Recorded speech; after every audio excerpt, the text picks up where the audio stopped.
Assalamualaikum warahmatullahi wabarakatuh. Kali ini kelompok kita akan melakukan presentasi mengenai bedah software GFI Langword. Oke, saya Reza Vigo Perdana bersama teman saya Muhammad Ibnu Nur Wahidi dan Nur Prasetyo akan membawakan presentasi ini dari kelompok 3. Latar belakang GFI Langword. GFI Langword adalah sebuah tool patch management dan audit jaringan yang memungkinkan kita mengelola dan memberikan perlindungan akhir pada perangkat yang terhubung dengan jaringan LAN kita. GFI Langword bertindak sebagai konsultan keamanan virtual yang menawarkan manajemen patch, penilaian kerentanan dan dukungan audit jaringan untuk komputer, Windows, Linux, dan Mac serta perangkat seluler. Cara kerja GFI Langword. Yang pertama, scan jaringan untuk mendeteksi adanya kerentanan patch yang belum terinstal, port yang terbuka, servis yang berjalan, dan lain-lain. Analis, memantau status keamanan jaringan dan menganalisa tren keamanan pada tampilan dashboard serta laporan yang disediakan. Yang ketiga, remediate, menginstal update, menghapus aplikasi yang tidak diinginkan, menjalankan script, membuka remote desktop connection, dan menjalankan teks yang lain untuk maintenance keamanan jaringan serta perangkat yang terkoneksi. Tampilan awal program.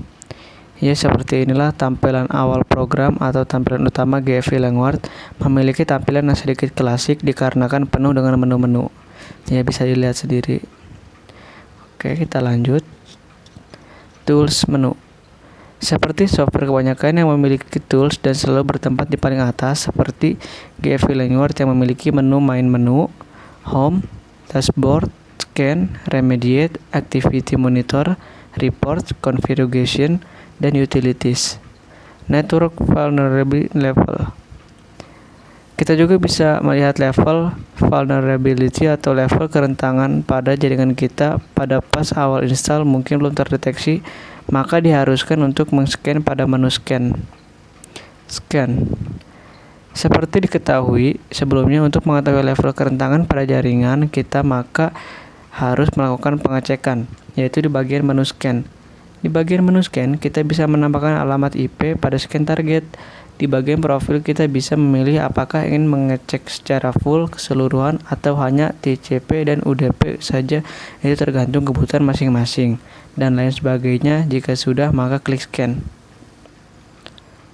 Nah, ini proses mengecek tunggu beberapa saat, mungkin kecepatan tergantung dari PC-nya atau tergantung berapa banyak alat yang terdeteksi. Nah, pengecekan telah selesai dan kita bisa mengecek hasil laporannya. Terlihat bahwa tingkat vulnerability pada perangkat ini adalah high. Ya, bisa dilihat itu adalah high.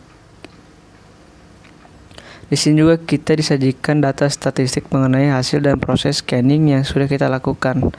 Ini adalah tampilan statistik mengenai hasil proses scanning yang kita lakukan tadi ya. Kita juga bisa mengecek beberapa perangkat yang mungkin kita sedang gunakan di bagian scan result viewer. Dikarenakan saat ini saya hanya memakai satu perangkat, jadi yang muncul hanya satu ya. Itu hanya satu karena saya cuma memakai satu ya. Lanjut, dashboard. Pada dashboard utama, kita melakukan overview pada kondisi perangkat kita baik secara general maupun secara detail pada masing-masing perangkat. Pada tab vulnerability, kita bisa mengetahui secara lebih detail mengenai kerentanan yang ada pada masing-masing perangkat. Patch.